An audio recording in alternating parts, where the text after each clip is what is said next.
Hello everyone and welcome back yet again to another daily update video. My name is CryptoStash and I hope you're all having an amazing week currently. It is Wednesday and let's get right into the charts. Starting off with Bitcoin, you can see right here we are consolidating just below resistance. We did hit the 200 EMA on the 12-hourly time frame and right now we are just hanging around below this key resistance level, which is either pretty good or pretty bad. As you know, consolidating below resistance without dropping much further could signal a breakout to happen. As you can see right here, this scenario is what I am expecting right now to happen. Since we have kept this structure the whole time, I don't believe that we are gonna see a breakdown just yet.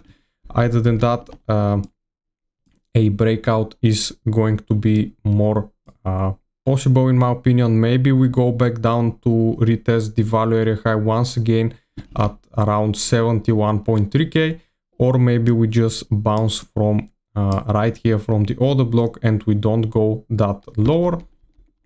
But as I said, I don't believe that we are gonna just start dropping straight down. If we look at Ethereum, same thing happening right here. We are consolidating around the 200 EMA. Basically, price is trading right now at around 2,300, something like this. We are trading in between the Monday range. You can see right here we are remaining below the Monday high. So is Bitcoin. Bitcoin is same thing, as you can see right here, below that Monday high. Around the weekly R2, and so is ETH. You can see we have quite the big of a Monday range. Like 10% Monday range is quite a big range to be revisiting the lows again. You can see the value area high sitting right here at the lows. And as I said, the more probable scenario right now, in my opinion, is going to be a continuation higher. Stock market is holding up pretty well. I do believe that the S&P 500 is going to take the highs right here. The all-time high is going to be taken and maybe we could reach like 7,170, which is going to be like the monthly R3.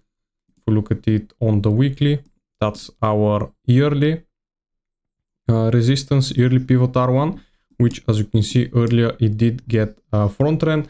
So the price, the market makers are coming back for this level and we could see a very nasty swing failure pattern right here. And then we could very well start the rally lower. But of course, this is gonna take some time to play out. As you know, it won't happen overnight. This is on the weekly time frame, so this is gonna take a while. Same thing right here for the Nasdaq. Yearly R1 sitting at around 26.4. So we could go up, take this level, and then we could very well start reversing once again.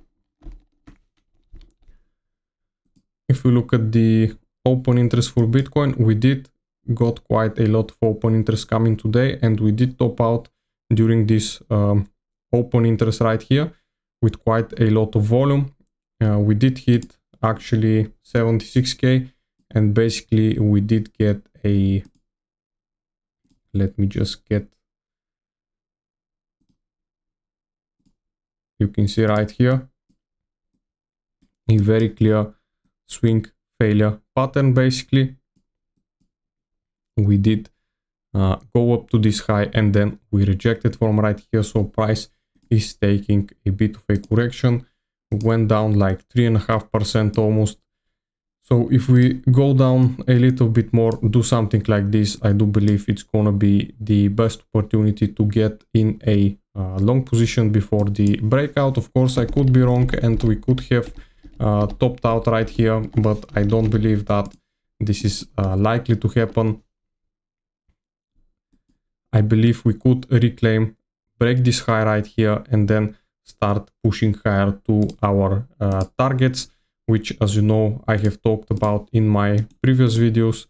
My targets is sitting around $80,000, which as of right now is not that much. It's basically like almost 10% of a move.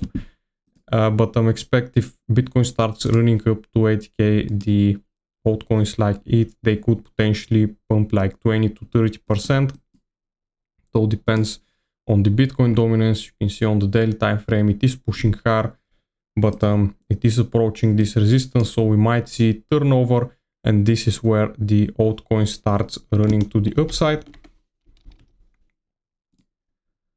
If you look at the liquidation heat map, you can see we do have quite a bit of liquidity sitting above us.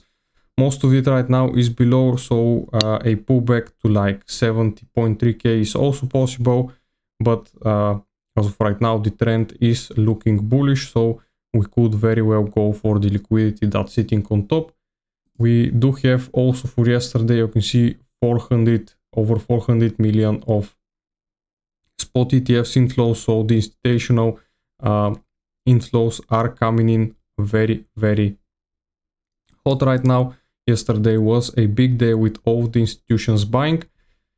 Fear and Greed Index is still in a neutral zone, so you can just imagine what will happen if Bitcoin starts pumping. Of course, the sentiment will change very fast, and we're gonna go back into this greed zone very fast. Long versus shorts ratio for the day, you can see we actually do have more sellers as of right now on the major exchanges.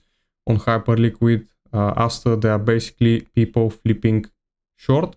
So this could mean that the bigger money, the big whales are trying to sell off this swing failure pattern right here. And we could very well get that correction to the value area high of the range, 71.3k. Could be the zone to look for, of course. Let's see if we got any news for today. Actually, Trump is speaking, or he already spoke. I'm not so sure, but other than that, we don't have that much news. We do have only like unemployments tomorrow. They're gonna affect mostly the dollar. Other than that, I do think that Bitcoin is pretty chill market as of right now, with not much major data coming in other than yesterday, the PPI data. And I do think that this would cover it for today, guys. Hope you liked the video, and I'll see you again in the next one. Bye.